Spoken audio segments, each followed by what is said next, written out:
How the Dow is doing is fun, again, anyone's guess. You know the consensus view that Wall Street likes certainty and not the unknown. And the certainty they seem to think is more certain is Hillary Clinton will be elected President of the United States today. They could be wrong. They often are.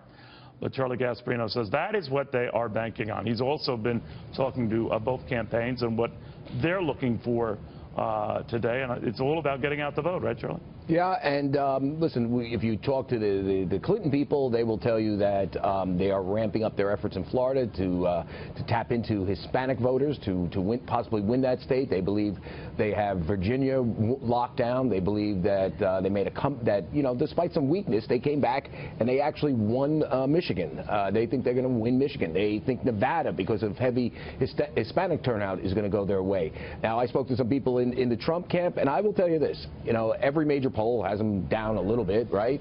But they're uber confident there. I don't think they're BSing me. I think they believe they see something in the numbers that shows them to have a path to victory that's very viable. They're telling me that they can win in Michigan. They believe the polls there have tightened. Nevada, again, they think they're going to win. North Carolina, they think it's theirs. New Hampshire, they think they're going to win. Those are key battleground states. They do admit there's some weakness in Florida, and I'm not sure that they're banking on Colorado. I think that's going to be a tough one. They know that. But their weakness in Florida is within the margin of error, and they think they're going to get out the vote there. So I am telling you that, Neil, that we give you both sides of the story. I will tell you, just based on what I'm hearing from the Trump people, they are not BSing me. They are really confident that they have this path and that they're going to win. They're going to eventually win Florida because it's still within the margin of error, and they're going to turn a state like Nevada, which is, as you know, kind of leaning Democrat right now, and they can win Michigan.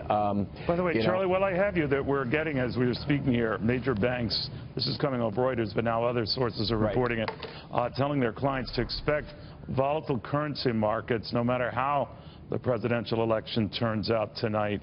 Well, that would be what true. Do you make of that? Well, that's absolutely true. Particularly follow the peso. The peso is going to be key here for obvious reasons. It's the Mexican currency, and Donald Trump has been very critical of NAFTA. We should point out that the peso was down last week, down between Friday and when James Comey said he reopened the investigation to Hillary Clinton's email server. It spiked on Sunday night when he said, he's closing it again, and it's up marginally today. So that's the one thing you should look at. Look at the peso, and I think, depending on who gets in there, I think it'll be, if Donald Trump does not win, I think, the dollar goes up. I think the peso goes up. If he does win, because, people have to factor in a potential trade war. I don't think that's going to happen, because I think if he wins, he's going to have so many other things to deal with.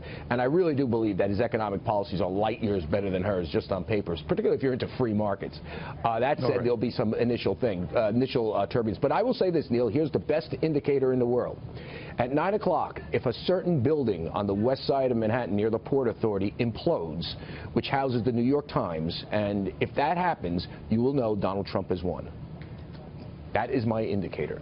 Well, that is good to know. I'm going to add that to a number of the indicators. Just see if it goes through. I've got so many indicators. That was the one thing I didn't see coming, the New York Times imploding. But yes. I'll be looking for it, And then Trump has won, though. You never know. You never know. I'm really looking forward to working with you tonight, my friend. Charlie Gasparino, he's the best. I love the guy. All right,